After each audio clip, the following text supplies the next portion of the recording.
All right, let's do our last speaker of the day. And I added him this meeting, so you guys are getting a treat. Michael Gossweiler. He serves at Indiana University, Purdue University, ooey pooey, in the Department of Periodontics and Allied Dental Programs as an adjunct clinical assistant professor in the Department of Periodontology at the Indiana University School of Dentistry. God.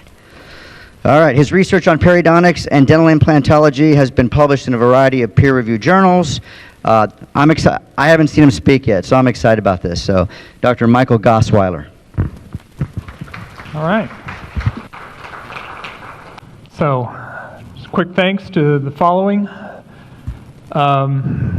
especially Phil. Bob, are you still here? Ah, okay. These guys have been my mentors, especially Bob, who was very patient with me when I would come to these meetings, and he kept telling me, you need to do this, you need to do this. For 3 years, I think he pestered me until I finally decided to follow through with this, and believe me, it's been worth every bit of time and effort to do this. Phil, thanks for setting this up for me. Phil is a great guy, legend in his own mind, his own time. Knows a lot, and he's not shy to tell you that he knows a lot too. So, all right. So, quick survey: who in here does periodontal therapy? Raise your hand. Actually provides the therapy. Okay. Now keep it up. Keep it up. If you do not, or is this working? Okay. If you do not have a laser, keep it up. You do the periodontal therapy and you do not have a laser. All right, good. You enjoy treatment planning, performing non-surgical therapy. Enjoy it. Okay. Why? I mean, seriously. Why do you enjoy it? Honestly, they're my favorite kinds of patients. I love shifting the paradigm. Very good. Get to save teeth when it works. Seems like a miracle, right? I mean, very frankly, periodontists are weird people. Because you have to like a challenge. Perio is not one of these things because it's got a lot of cons to it, very frankly. More than 50% of the outcome is based on patient behavior. It's unpredictable. There's this kind of delayed gratification. You have a bunch of complicating factors to manage with these patients. And the science is constantly changing. You start to look at the perio journals, every week something new is coming out. Vitamin E, no vitamin E. You should be using omega-3s. No, now omega-3s are bad. And after initial stability, a lot of times what happens? You get reoccurrence, right?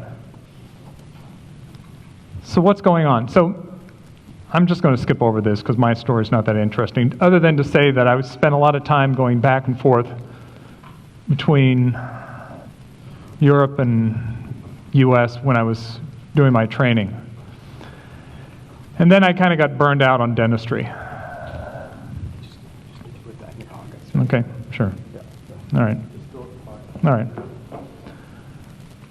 So I spent a lot of time going to dental offices trying to sell them on the fact that I was this wonderful periodontist that could work magic and I could do all these wonderful things for their patients. But frankly, people weren't really all that interested. I always felt like I was just going in and... Is this working or not? Okay. I was just begging for patients. Didn't really suit me very well. Then in 2005, I ran across this guy, Sam Queen. And Sam was this guy, unfortunately, Sam just passed away recently.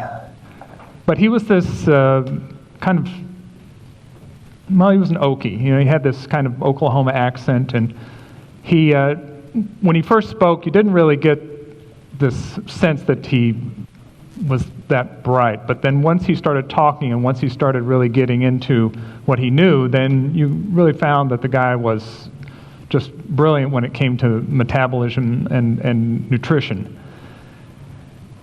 And he was mentored by Gradwell, who was now considered one of the fathers of forensic pathology, who was a student of Otto Warburg. Otto Warburg, you recall from Phil's lecture, right?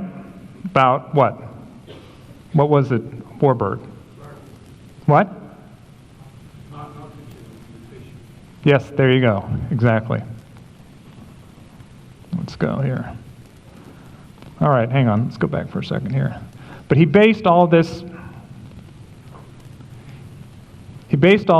on nutrition and supplementation on blood analysis. And Sam would get up in front of an audience and he would basically take a blood chemistry on someone, look at it, and then he would say, so how long have you been having problems sleeping?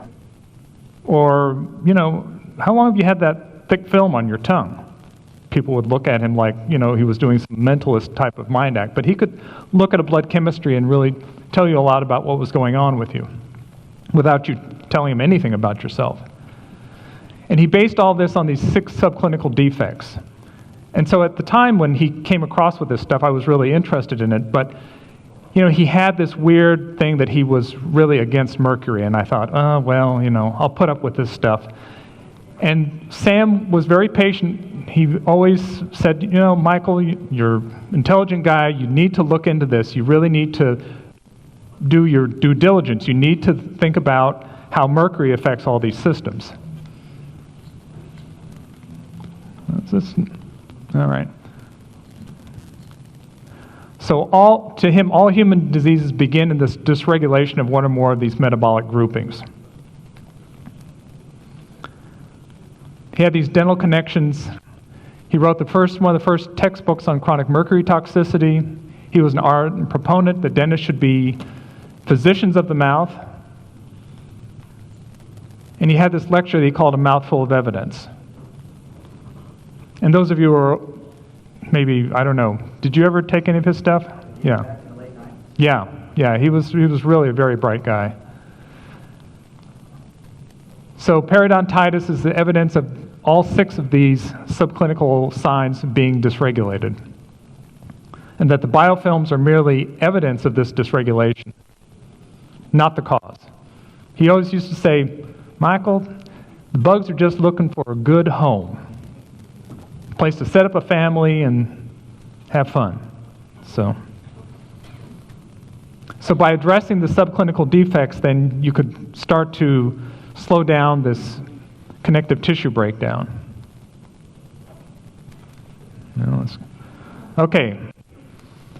So, but, you know, the periodontists are saying bugs are the cause of the problem, right? I mean, isn't that what everyone was taught in dental school, right? So how is it that periodontists are constantly looking at this saying bugs are the problem? All right? This gets back to what Phil was saying earlier, it's perception. All right?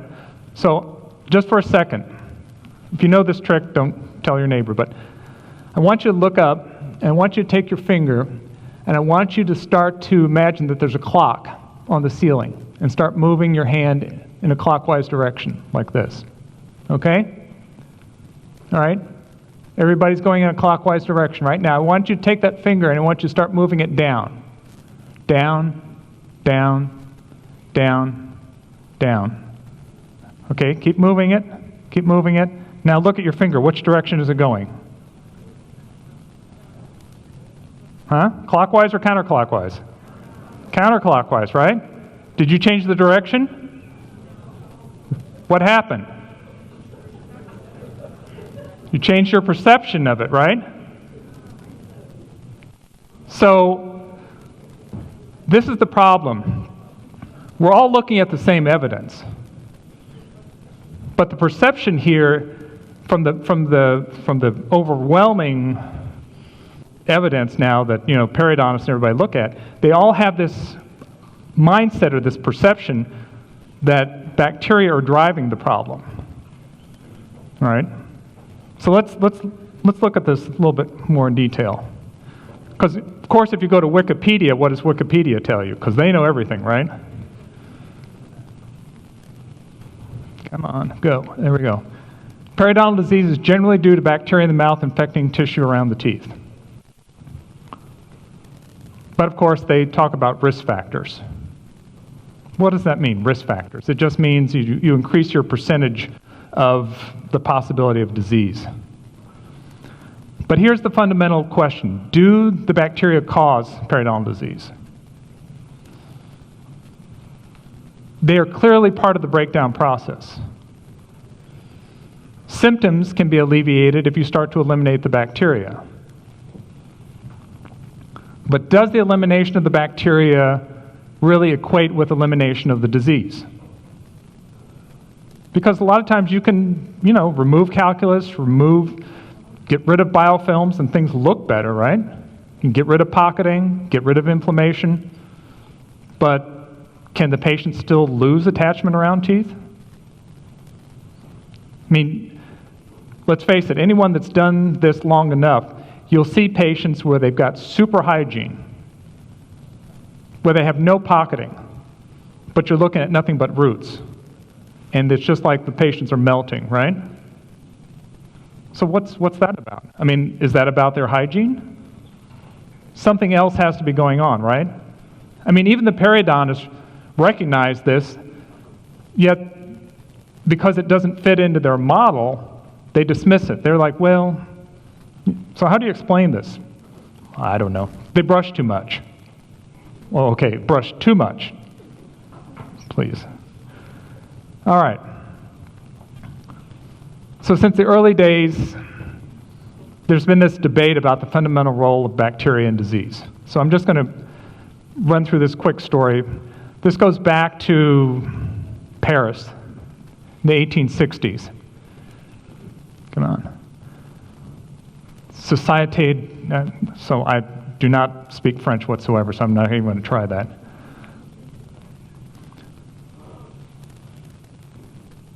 So in the audience sits this Anton Beauchamp. He's a physician with an established reputation, was dean at the university. Come on. He'd published these studies on fermentation because everyone wanted to know about fermentation. How did wine ferment? Come on. All right. So then we've got this ex-dean, Louis Pasteur. He's eager to make a name for himself. He's listening to this guy, Beauchamp. And Pasteur presents his research on fermentation that bears a striking similarity to Beauchamp's work. However, his conclusions are completely the opposite from Beauchamp because he's not a microbiologist. He doesn't recognize the presence of these microsomas. And he remains convinced for another 3 years that fermentation is a spontaneous process.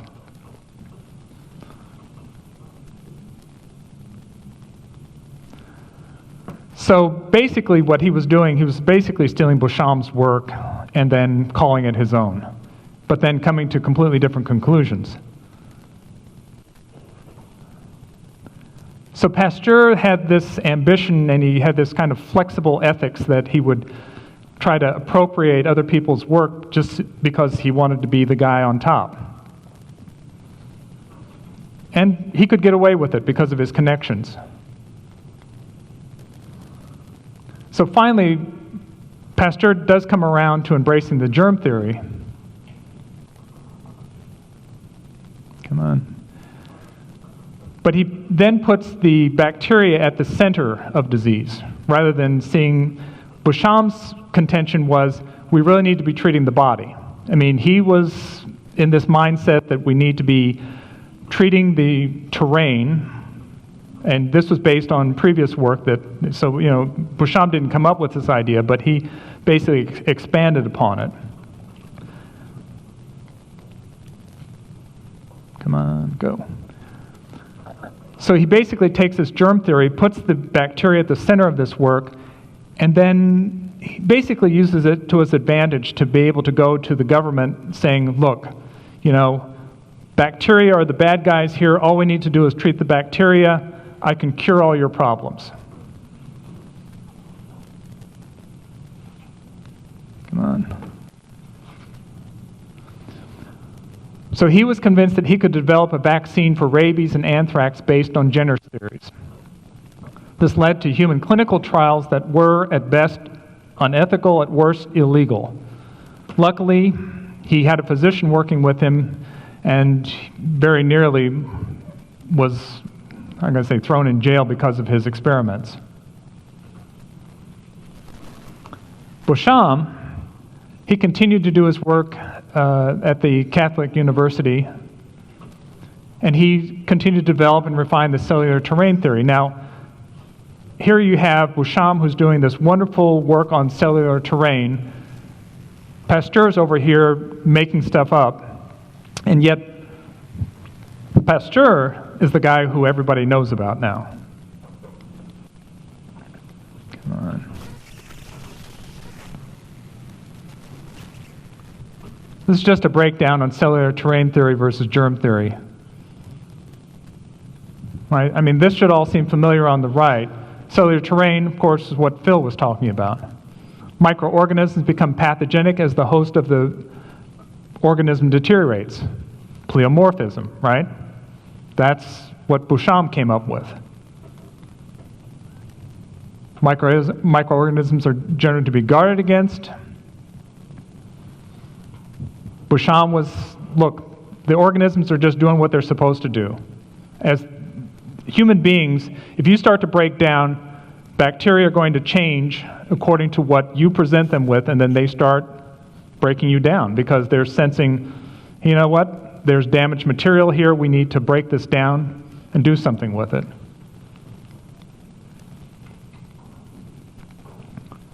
Germ theory, diseases can strike anybody. To prevent, we need to build defenses. We need to have vaccines. Cellular terrain, disease is built by unhealthy conditions. To prevent disease, we have to create health.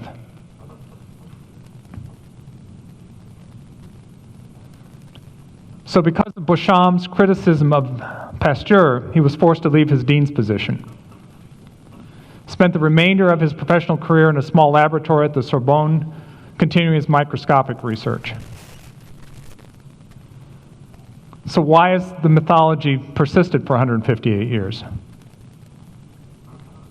Well, number one, it's simple. You don't have to think about it much.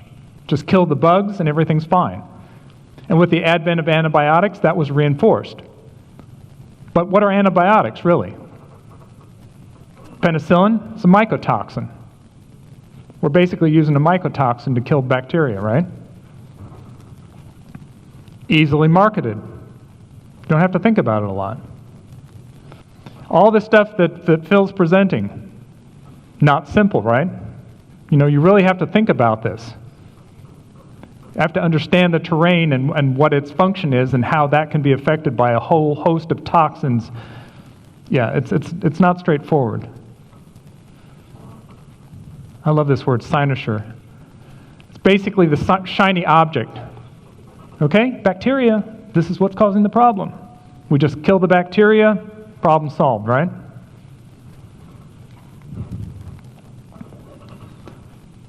So Beauchamp had a whole list of accomplishments, but yet all of that was pushed to the side. Came up with pleomorphism, came up with asymptomatic carriers of pathogenic bacteria, beneficial microbiome. All these were concepts he originally developed. And at the time, it was heresy. Yet now, 158 years later, we understand that, well, these are facts now.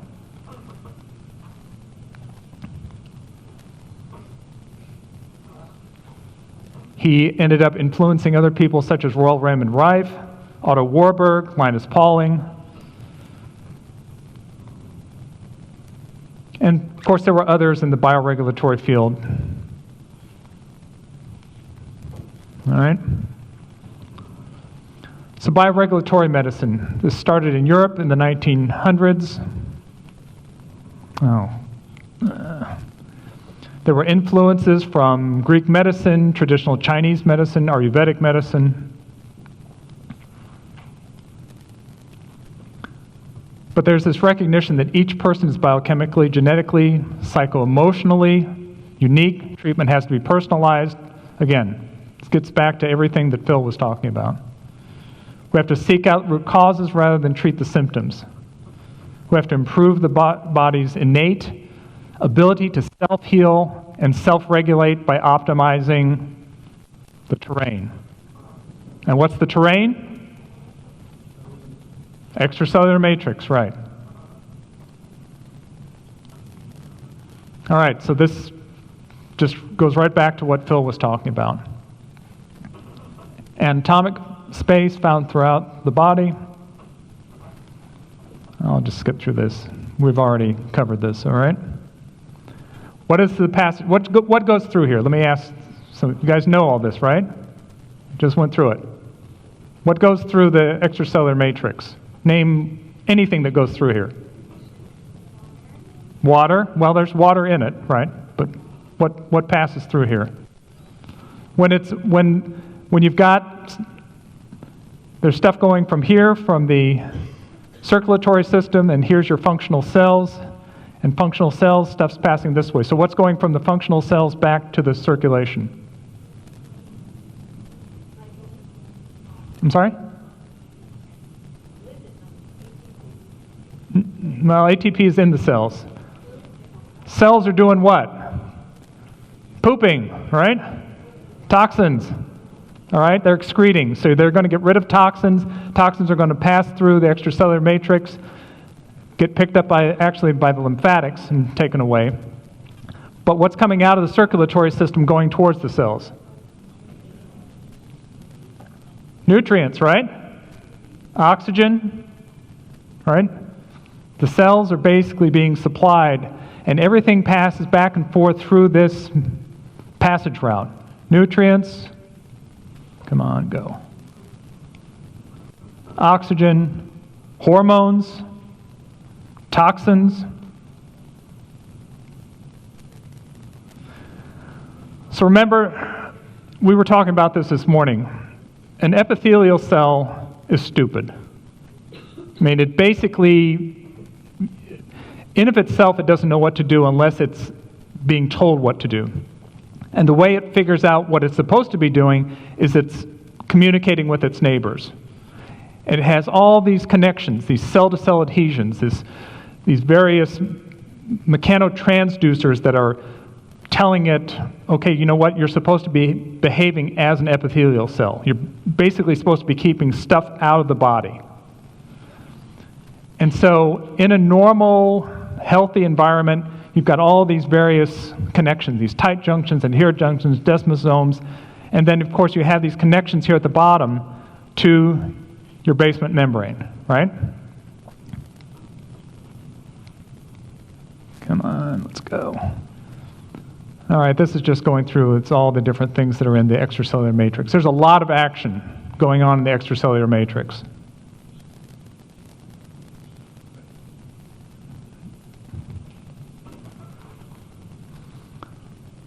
And you basically have all these structures that sit below the epithelium. So here's your functional cells. Let's imagine that this actually is showing skin cells, but let's imagine this is the mouth. This is basically the gingiva here, but it's actually several cells thick. And this sits all on top of this basement membrane, which is right here. And then you have all these other structural components that are basically supporting all of this. These are then communicating through this various structural components to the epithelium, telling it, okay, you guys are doing a good job or not a good job. Let's see. So you have these collagen fibers, elastic fibers, and reticular fibers that make up this structural framework.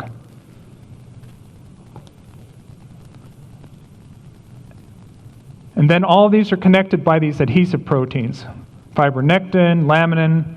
So basically everything is held together with this kind of glue. And these integrins, we'll go back there. They basically communicate with the cell and telling the cells, this is what you're supposed to be doing. This just gets into the ground substance. You can run back through this. Is basically when you saw those pictures that Phil was showing with these big waving pieces, That's what the extracellular matrix is. And these branches can hold a lot of water. So between all these little branches that you see here, this can hold water between these. And that water then keeps that whole extracellular matrix fluid so that toxins can then pass out, nutrients can pass in. And it all has an electrical charge, essentially, negative on one side, positive on the other, so that because toxins and nutrients have different electrical charges, so that they can then pass in the correct direction. Now, all that can be disrupted in that when you start to get toxins embedded in between these areas. So in between these fibers, if it's not occupied by water, toxins can get in there, and it starts to basically cause a change in the configuration of this whole system. And when it does that, what happens? The whole system locks up, nothing is passing through.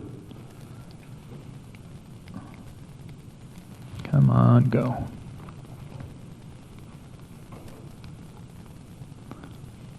So you basically can have these conformational changes based on changes will happen when you start to change the pH, hydration, temperature, and of course embedded toxins.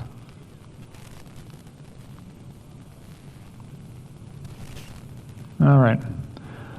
So as this whole system then becomes basically locked up, then toxins will start to accumulate in the extracellular matrix, and then the cells suffer because they're not receiving nutrients, they can't get rid of their toxins, and then what happens is that they start to lose their connections with their adjacent neighbors. So what this is showing here is that you can basically promote aging by starting to lock up the extracellular matrix.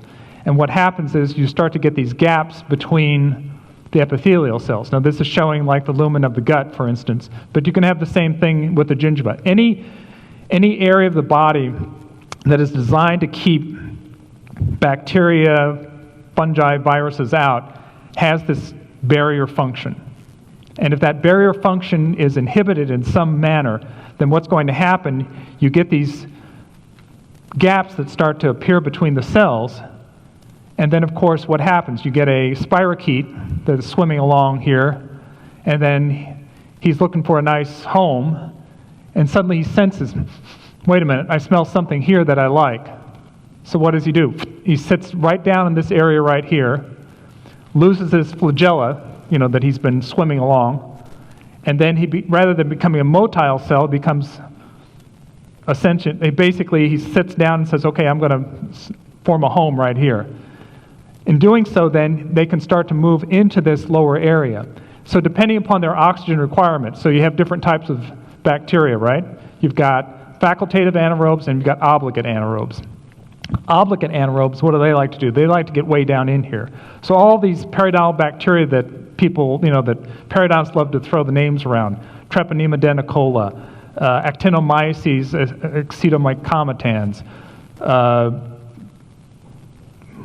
say Tannerella forsythia, Porphyromonas gingivalis, they all love to sit down in this area right in here. So I don't care how well you brush, you're not going to get rid of those bacteria. Why?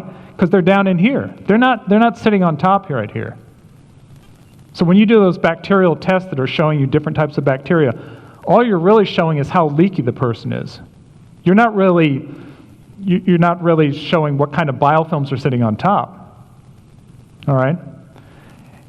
And believe me, if you do enough of these tests, what you'll see is that you'll get patients that look clinically perfectly fine, and yet they still have some of these pathogenic bacteria.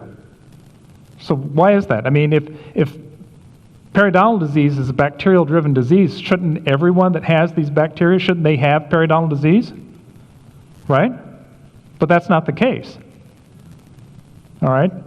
You can have patients that harbor these bacteria, but haven't yet developed the dysregulation of their immune system that really starts to cause the whole breakdown process. So the bacteria are just the opportunists looking for a place to live. Yes, they are associated with the disease, but it's only because they're recognizing that there's a breakdown process going on here.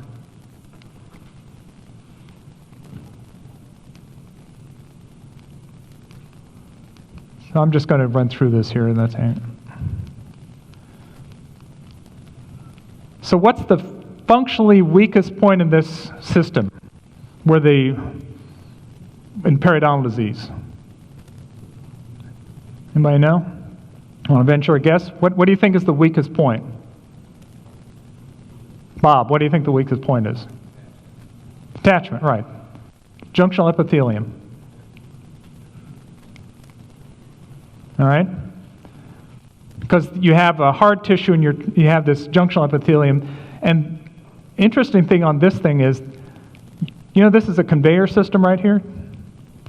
These cells will go down this way and come up here, and then they start to shed into this area right here. So you have this constant production. And when that assembly line of cells isn't functioning correctly, what happens? This starts to let go right here. And that's the weak point here where bacteria can easily gain access. And that's where you see the calculus forming. That's where you start, because the calculus essentially is this kind of attempt to try to repair that damage. That the body's trying to do something to fix this, but doesn't, and throws calcium into the area, just like it does in coronary artery disease, right? When you have basically arterioles that are under a lot of pressure, especially like in heart disease, and they get little tears, the body can't repair it fast enough, so what does it do? It has a backup mechanism and throws cholesterol into that area. So that's why physicians say, you got to lower cholesterol, right? Because that's what they find. But what's the mistake they're making? They're not recognizing why do those tears develop in the first place. That's why we got into this whole nonsense about trying to lower cholesterol all the time. All right. Come on, let's go. So basically there's this, what I call the outside-in theory of disease. Most periodontists, this is what they believe, is that you've got bacteria that start forming on the surface of the root here, and that it starts to cause this inflammation, and that they then basically kind of break in and get into the deeper connective tissue. Come on, go. So this is the part of this whole story that traditional perio looks at that I have a problem with. This right here. You have this several cell layer thick area that somehow these dysbiotic microbiota somehow just manage to break in and then get down into this deeper connective tissue. How does that happen? There's no explanation. It just magic happens and they break in. Come on. So what I'm proposing is more of an inside-out theory of disease. Basically, the problem starts on the inside, starts down in the matrix, down in here. These gaps start to open up between there, and then the bacteria start to take advantage of that, rather than the other way around. Okay? I must be doing right because Bob's shaking his head back there. So you have these toxins that accumulate in the ECM.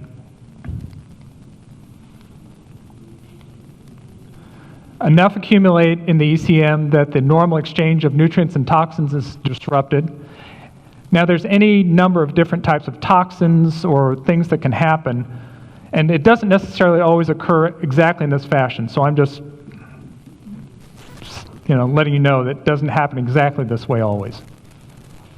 But you have this acidosis that will stop. If insufficient oxygen is being transported across the ECM, the cells will abandon the Krebs cycle for ATP production in favor of fermentation, right? Much less efficient. You went from 36 ATP to how many? There you go.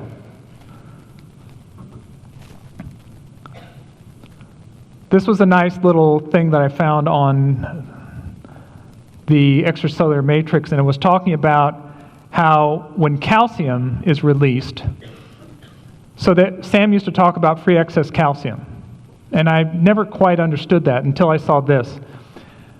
What this is showing here is the release of free excess calcium into the extracellular matrix. All this area back in here is the extracellular matrix that's still fluid. When calcium is released, excess calcium is released into the extracellular matrix, the matrix gels. It basically locks up. See, even Bob's not like, oh, I didn't know that. Yeah, see? Okay, well, I'm doing good then. I picked up something that he didn't know. All right. All right. So when that happens, then the exchange is blocked. That's it. All right, until you get rid of that free excess calcium problem. I'll give you the article on it, by the way. Come on, let's go. So the normal barrier function of the epithelium is disrupted because the gap junctions, tight junctions, desmosomes, all those little connections we talked about earlier are basically no longer functioning correctly. Bacteria can now infiltrate into this area. Come on. Initially, there's an acute inflammatory reaction. However, if the infection is not cleared, this starts to lead to activation of the adaptive immune system. So you've got your, just in general terms, you've got your innate immune system, which is normally there patrolling, and then you have the adaptive immune system. And that innate immune system, if it can't clear this out over time, then your backup systems start to come in, which is a lot less discriminating. T and B cells. So when you start to look at histological sections of periodontal disease, you see all these T and B cell inflammatory plasma infiltrate. Why? Because it's gone to its backup systems. And what does it do then? Much less discriminatory. It just starts destroying everything. In an effort to try to get rid of the bacteria, what does it do? It starts destroying the host. It starts breaking down bone. All right? So periodontal disease is a what type of disease? If the host is breaking itself down, it's what? Autoimmune. Ask your periodontist, will he say that? No. Why? I don't know. But I mean, you look at all the cytokines that are produced, IL-17, I mean, everything, all the literature backs up the fact that this is an autoimmune disease, but nobody in perio wants to admit that. Why? Because they would have to think about it completely differently. Completely differently. You'd have to treat the patient how? Holistically, right? Okay, so while short-term oxidative stress induced by exercise, fasting, hormetic doses, beneficial, chronic oxidative stress is damaging. All right? At a low pH, inefficient use of glucose, low oxygen tension, so forth. Basically, you can start to get this uncontrolled oxidative stress. Remember the pictures Phil was showing with all this breakdown of bone and everything? You start to get these lysis of red blood cells in the area. When you have that, or if you have free excess iron, you get basically, you know what that's called, right? Fenton reaction. Uncontrolled oxidative breakdown. And when you start to look at the type of bacteria that love those type of conditions, all the bad bacteria that you see in, those profiles in those studies, AA, Treponema denicola, they all love that. Come on. So this combination of chronic inflammation, poor barrier function, compromised cellular respiration, all these things start to lead to activation of these elastases, collagenases, in an effort to try to get rid of all this stuff. Basically have these MMPs that start to break down the host. All right?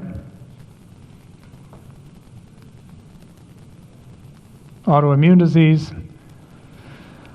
So, bioregulatory, we're going to use these natural healing methods to restore the body's intrinsic self-regulating, self-healing mechanisms. We're going to use non-toxic early interventions to prevent disease before it starts, and non-invasive diagnostic aids. I'm going to skip over this bioregulating systems here. So unfortunately, we don't have a lot of good tools for measuring this. I mean, commercially available. If you look at studies, there's all kinds of tests, MMP tests that you can use. You can use bacterial diagnostics. You can use the bacterial DNA tests, which I like, but again, this is just something I'm trying to help the patient understand. I mean, if you're seeing obvious signs of inflammation, okay, you need to get the stuff off the teeth. I'm not saying that biofilm removal is not important. It is important. Getting calculus off the teeth is important. Come on. Oh, back up here. So one of the things I do,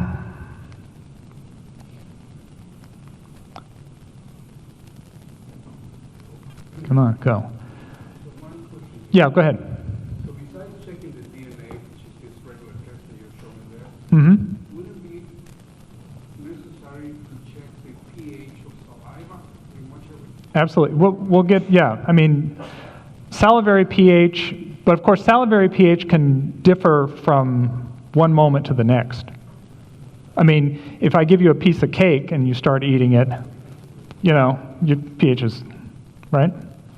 So it's better to measure it over time. So a lot of times what we'll do is we'll give the patients the little pH strips so they can measure over time. But good point. I mean, thanks for bringing it up.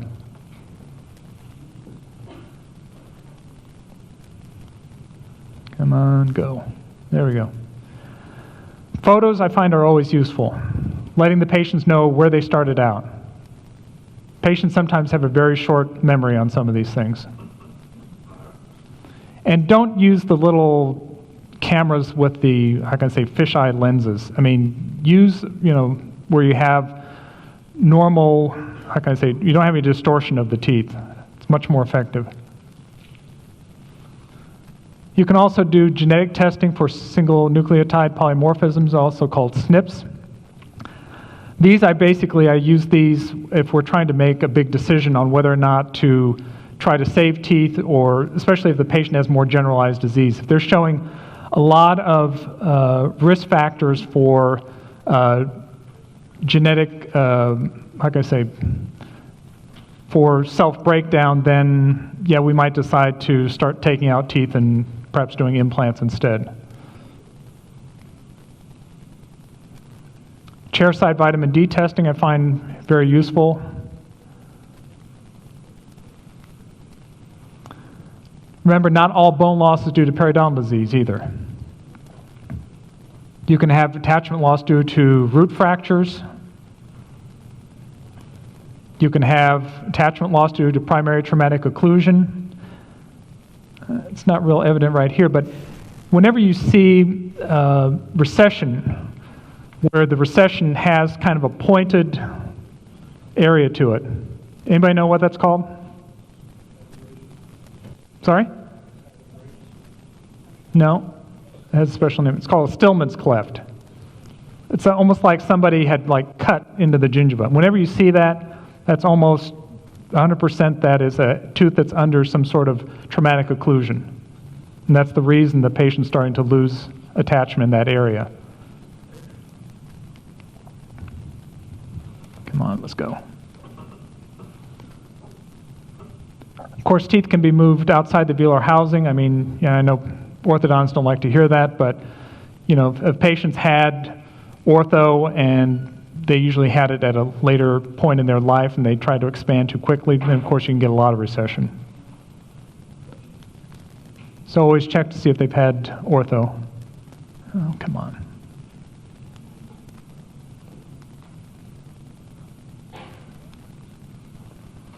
Poor fitting crowns, open contacts. Come on. Sometimes the problem is obvious. You just need to get the stuff off the teeth.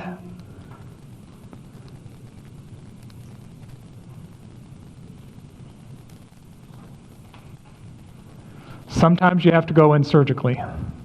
There's just there's just too much, too many bone defects to really get in there and to be able to just do this. So many times I thought, I'm doing a really great job of scaling and root planing. Go in, open it up, and I can still see calculus everywhere. I like the perioscope, but again, even with the perioscope, you're not going to get everything.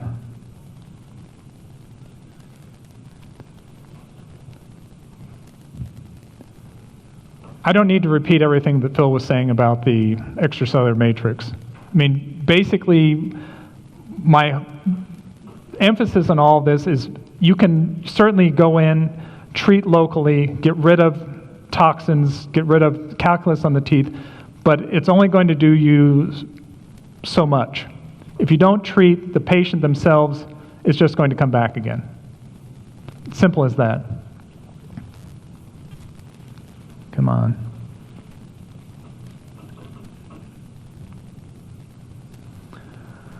Find yourself a good integrative physician or naturopath or someone that you can work well with.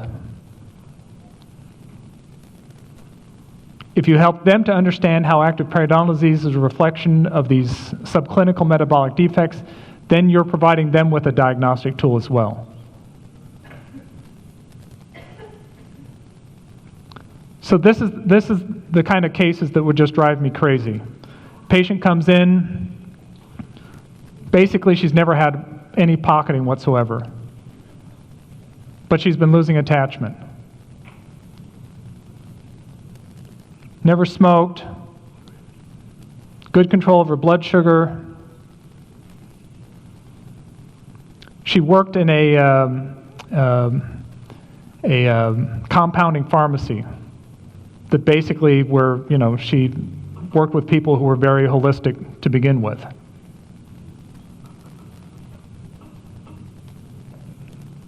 Of course, she had excellent oral hygiene. She had attachment loss over a 10-year period, but no medical issues. At least, and then suddenly she started developing problems with fatigue, pain in her knees and back and so forth. I mean, all the signs were there that she had a problem. It was evident for me to see, but she was going to an allopathic physician, and she wasn't coming in with any complaints. So, if I go to the physician, they're like, well, what are you worried about? Well, she's losing attachment. Yeah, what do you want me to do? I mean, she needed an integrative physician who could appreciate this and say, you know what, there's a problem here. We need to dig. What did they find out later? She basically had mercury poisoning. Okay? Strangely enough, though, she didn't have any amalgams. So.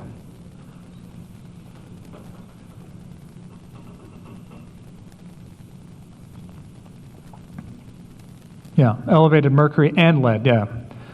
And you know that whole thing about mercury and lead, right? About the whole studies with the rats?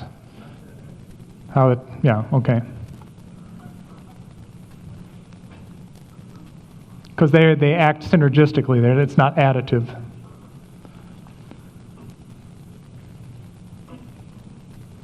So she went through chelation therapy, but again, I don't know what her eventual outcome was. She didn't want to do CBCTs, unfortunately, so.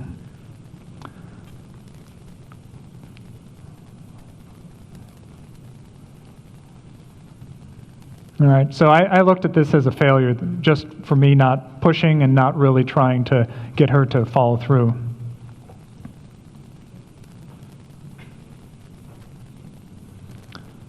So trying to, develop plans for periodontal patients, I think, is important. When you start out with them, first getting them in the right mindset about periodontal disease. Because a lot of times they come in and they say, well, I've been brushing 3 times a day, and I'm using this mouth rinse, and I'm doing all these things, and it's not getting any better. And then they get sent over by someone who's telling them that I want to do surgery. Well, surgery is the last thing I want to do on these patients. First thing they need to do is we need to get things under control metabolically, immunologically. Surgery should be like the last thing you ever do with these patients. I mean, unless it's something truly urgent. So identify goals with the patients. Make sure you know where you're headed with your treatment.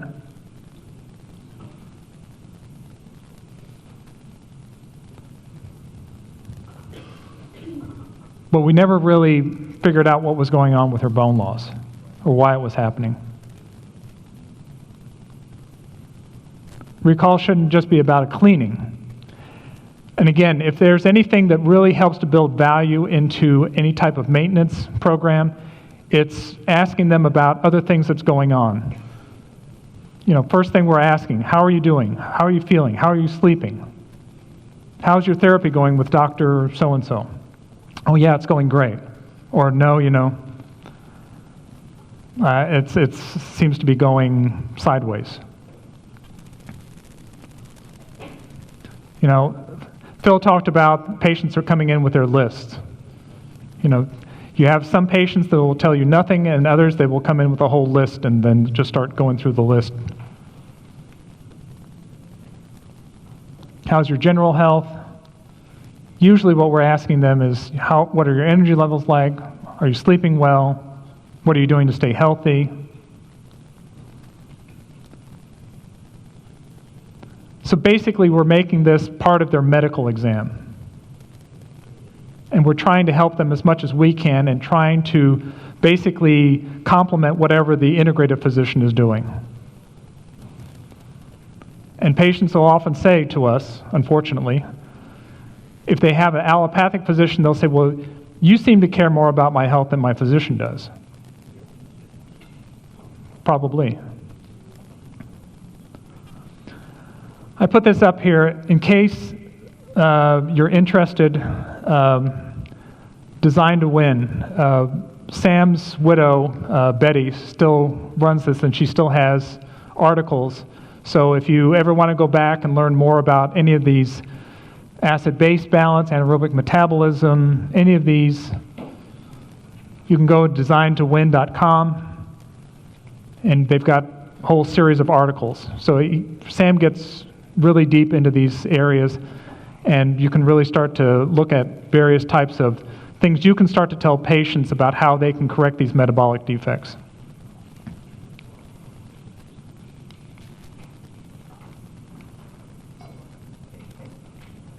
Come on. This is just, my overall theory is that anytime you start on a therapy, you should have some means of measuring where you are, apply your therapy, and then be able to reassess.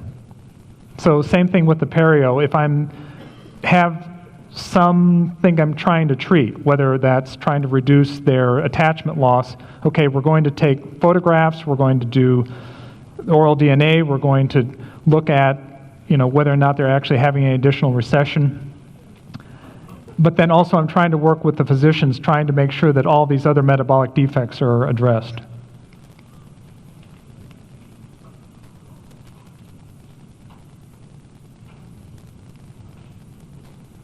You can do kinesiological testing. Again, I've done some training with this.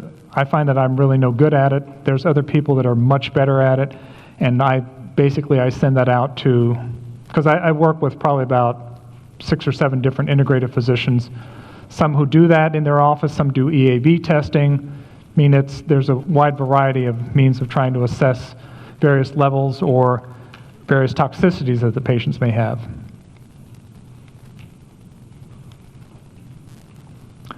I'm not going to even go into the ozone. Phil's already covered that.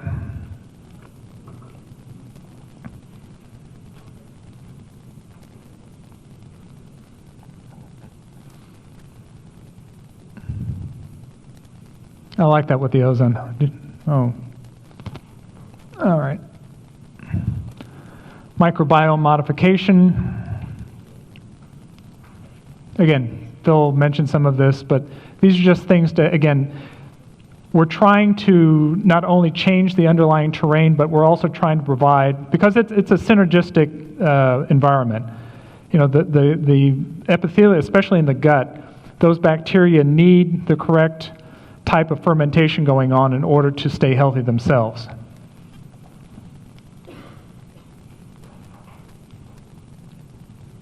I like the red root kraut just simply because it also helps to increase nitric oxide levels.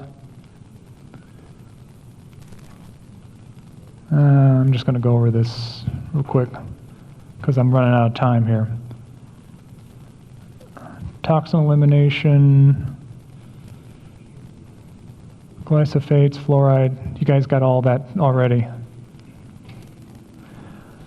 So, sleep apnea and sleep disordered breathing. This is something, fortunately now, we're starting to bring into our education, and we're going to be hitting some of that tomorrow, which I'm really glad we're starting to address some of this, because I think this is another big driver of underlying metabolic problems that was really greatly underappreciated. And it's been, right now, one of my big motivators to get a laser. I'm sure Griff can probably talk to you about doing the laser therapy with these, but I think I finally decided I'm going to spend the money and get one.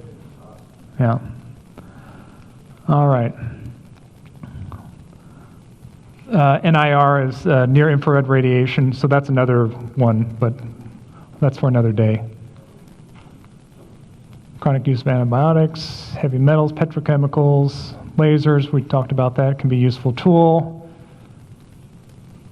Photobiomodulation, you can read this at your own leisure.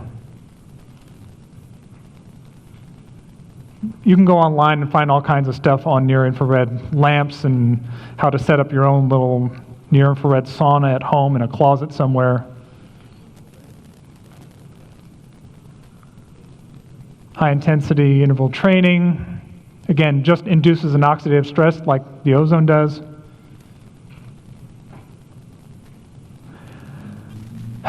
Scientific bias, all right? What was Phil talking about earlier, right? A friend of mine who does research, by the way, she said, lies, damn lies, statistics, right? You have to look, and this is where periodontists, we read studies all the time, learned how to evaluate studies. And when I really start looking at studies and how they set studies up, you can start to see how they get the results that they want simply by excluding certain types of patients, playing with the statistics. So you have to be, don't look at just the conclusions of the study. You have to look at how the study was actually conducted.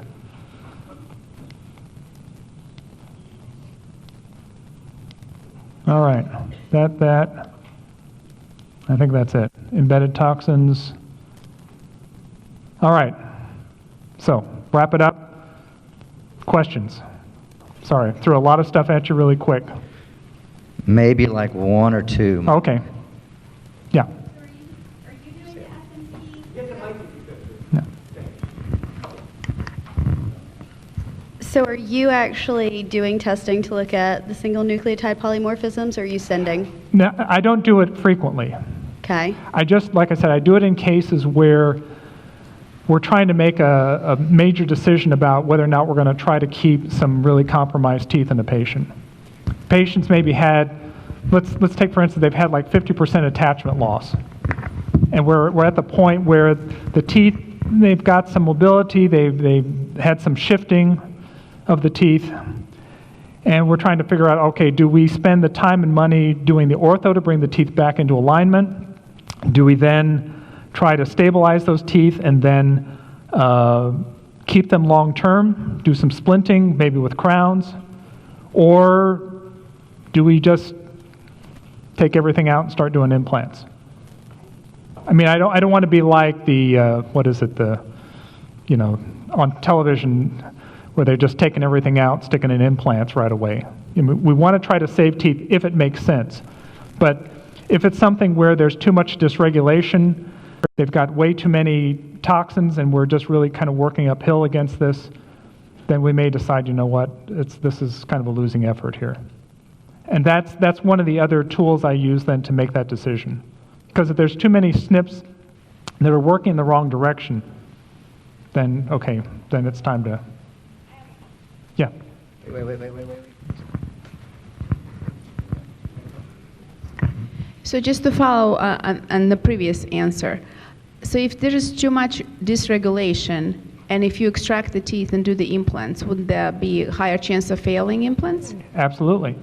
So Yeah. what is the solution then? So the thing is, if you've got just basically too much attachment loss, okay, and yes, you still have dysregulation, we might hang on to the teeth for a while, but I'm not going to spend all the time and effort at doing like ortho and trying to move the teeth around. Well, we might just stabilize the patient and try to work on their overall regulation. But I'll put them into a long-term holding pattern. Now, if they've got, how can I say, too many things, and they, let's say they got a bunch of endo-treated teeth, yeah, we may just take it out just because sometimes the endo treatments or the bone, how can I say, bone infections that they have are adding to their oxidative stress, their dysregulation.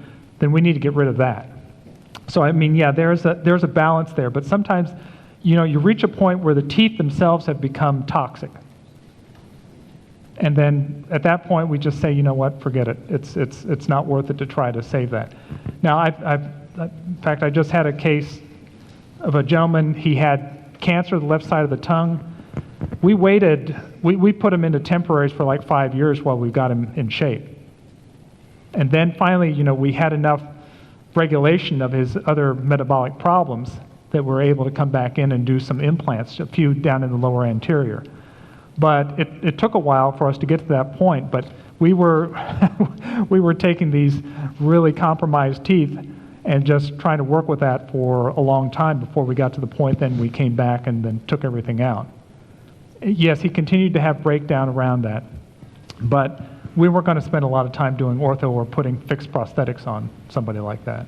But yeah, we wouldn't go like straight to like, okay, now take the teeth out and put the implants in, because you're absolutely right. If you do that, you have a much higher chance of those implants failing. Yeah. Good question. Thank